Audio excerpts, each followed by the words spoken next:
Let's welcome in the Powerhouse panel for the first time on this Wednesday from the Independent Women's Forum. Former New York Congresswoman Nan Hayworth is with us. Project 21 National Advisory Board member, radio and podcast host Christopher Arps is here. And former Principal Deputy Press Secretary at the White House, Hogan Gidley, this morning. The other big story, 4 p.m. today Eastern in Washington, D.C., in the East Room of the White House. Remember that room? Our Commander-in-Chief is going to hold his 10th news conference of his presidency on the eve of his one-year anniversary. Tomorrow will mark officially 1 year of Joe Biden as commander-in-chief. So he's held 6 solo press conferences, 3 joint, with leaders of other nations. Hogan, to you first. So they're using Omicron, and I thought this was very clever of the White House. They had a lottery. Newsmax we were one of the winners, so we'll be in the room. James Rosen, our White House correspondent, will be in the room in the East Room today. But they're limiting the number of reporters that can be in the East Room today. That massive room, it's not the briefing room, it's the East Room, and they're using Omicron as an excuse. But how unusual is this, and how unusual has it been for the last 364 days? I'm sorry, Rob, what part of it is unusual? The fact that he hadn't done a single press conference like this in front of the press, the fact that he's holding it in the East Room and setting it up in a way that doesn't allow for a lot of folks to ask good questions, or per usual with this White House, the fact that Joe Biden will most assuredly be told who to call on because he's going to have the questions in advance. Look, this presidency has been a serious problem for the American people. It has really hurt our families. It's hurt our futures, because the policies just don't work. And so Joe Biden going out there, one of your co-hosts talked about hiring a PR agency for one of the DA there in New York. Joe Biden has a comms team, but it's tough to sell bad policies. It's tough to sell mistake after mistake that really has made the people's lives in this country much worse than they were just a short time ago. You could argue that Barack Obama, during his 8 years, I mean, say what you want, but he was a master at selling bad policy. Sure. He was great in the room. He was a great speaker. This guy is just, he's an empty vessel every time he gets up there. But, one point I'll make, and it's, look, Joe Biden, we were told that he was a moderate. Right. Joe Biden's not a moderate. What he is he's a bellwether. He finds out where the Democrat Party is, and then he gloms on to that. He has moved so far to the left from where he was, not because of ideology or principle, because it's political expediency. He wanted to do that to win. That's where the Democrat Party is now, so that's where Joe Biden sits. He has no backbone. He has no chest. He has no leadership ability. He just goes along to get along within the Democrat Party, which is now wildly left. And by the way, it's a small group. The moderates make up the bigger percentage of the Democratic Party, but they are continuing to appease this tiny percentage that is way out to the left, the progressive wing of that party. Nan, Elizabeth Warren was on CBS this morning, yesterday, and she was asked about the viability and electability of Joe Biden in 2024. Take a listen.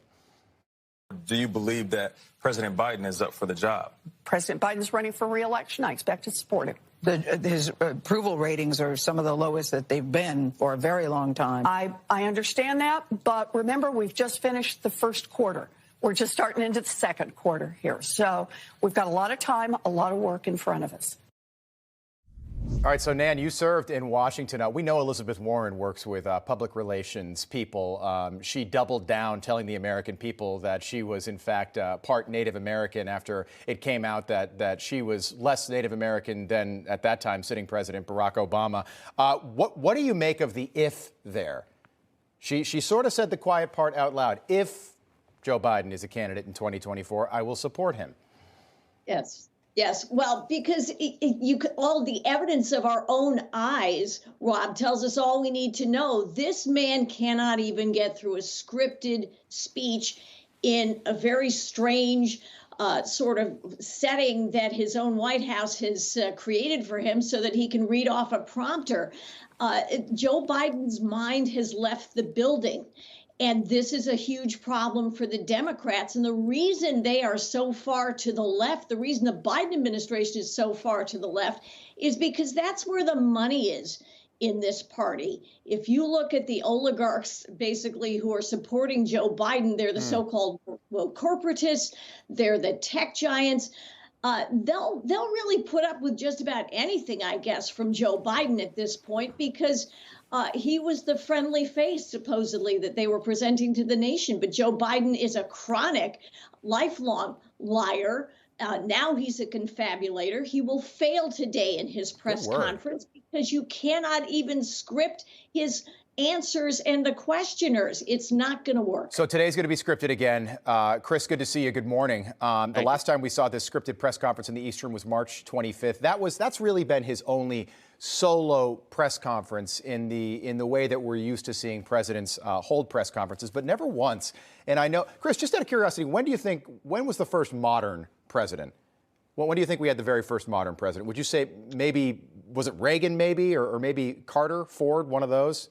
I would probably say JFK, which brought in the whole televised debate era. Yeah. Traditionally, they say JFK. Yeah. Politics. So here we go. So JFK, after 1 year in office, he had held 22 solo press conferences. Today will be Joe Biden's 10th, Barack Obama 27, Bill Clinton 38. Bill Clinton loved the camera.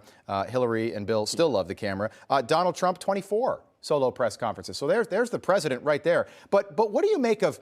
So typically in a White House, and Chris, I know you've covered a lot of White Houses. So if a president wants to set the record straight on something, they will literally get up from the Resolute desk, walk down the hall to the briefing room, and introduce themselves, or the press, someone like Hogan or the press secretary will introduce the president. The president will come out there and set the record straight on an issue. Joe Biden hasn't done this once, not on Afghanistan, not on the border, not on COVID, not even on voting rights, something they're trying to do right now. What do you make of that and how odd that is? Well, I'll tell you what's really odd and notable to me, Rob, is that he has not had one primetime news conference. And you would think, being president of the United States, that would be your largest audience in the evening. That's when you would have an address like this. But we've seen that he doesn't have them. And it just brings more concern that the president, as Congressman Nance said, that maybe his brain has left the building. And that's why they won't have him doing press conferences in the evening because of daytimers, the disease that happens when people are having dementia at nighttime. They seem to have even more effects of that. Yeah, sundowners. So that's very notable the medical to terminology. Yeah, Chris, I hadn't thought about that. The last press conference was in the morning, so you make a great point. This is 4 p.m. Eastern. 1 o'clock in the afternoon out west. No one's going to catch what Joe Biden has to say. I'm sure that's deliberate as well. Panel, we'll leave it there. We'll pick this. By the way, yep, go ahead, Hogan. Just real quick, the White House isn't Denny's. He doesn't have to catch the early bird special and have dinner at 4:30 to save a few bucks. They have a chef full time. They can do whatever the president Very good wants. point. So for him to continue to do this during the day, that's a great point that he just made. It does raise some serious concerns. Yeah, I hadn't thought about the timing yet, but you're right. 4 in the afternoon, it gets lost in everything else. That's pre-prime time on the East, and that's lunchtime out west. All right, panel, we got a lot more to get into. We have a lot of big guests this morning. They're going to be joining our panels throughout the morning, so we look forward to seeing you again at the top of the hour.